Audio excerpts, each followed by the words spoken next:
दो पत्थरों की कहानी। एक बार एक मूर्तिकार अपनी छेनी और हथौड़ी से एक पत्थर को भगवान की मूर्ति का आकार देने का प्रयास कर रहा था। जैसे ही वह छेनी पर अपना हथौड़ा चलाता, वह पत्थर चिल्लाने लगा और कहने लगा कि ये क्या कर रहे हो, मुझे इतना मार क्यों रहे हो, मुझे बहुत दर्द हो रहा है। मूर्तिकार ने पत्थर को समझाने की कोशिश की कि ज़्यादा अधीर मत बनो, सब्र को बनाए रखो, थोड़ी देर और इस दर्द को सहो। मैं तुम्हें भगवान की मूर्ति के रूप में तुम्हारी स्थापना करवाऊंगा और फिर लोग तुम्हारी पूजा करने आएंगे और पंडित तुम्हारी सेवा करेंगे। लेकिन वो पत्थर नहीं माना। अब मूर्तिकार भी समझाकर थक चुका था और वह उस पत्थर को छोड़कर आगे बढ़ गया और हथौड़ी का वार दूसरे पत्थर पर जारी रखा।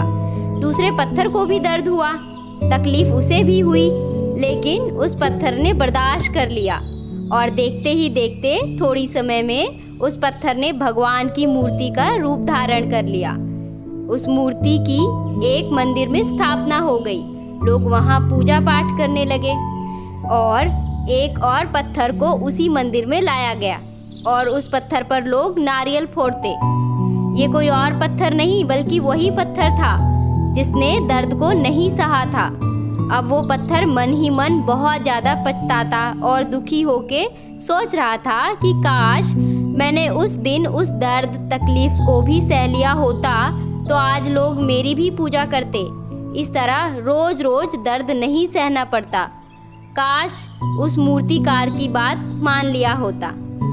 इसलिए आप भी अपने जीवन में जब भी अपने कैरियर की शुरुआत में किसी काम को कर रहे हो या पढ़ाई कर रहे हो और उसमें आपको दर्द हो रहा है, तकलीफ़ हो रही है, ज़्यादा मेहनत करना पड़ रहा है, तो आप रुकना मत, बस लगन से मेहनत करते रहना।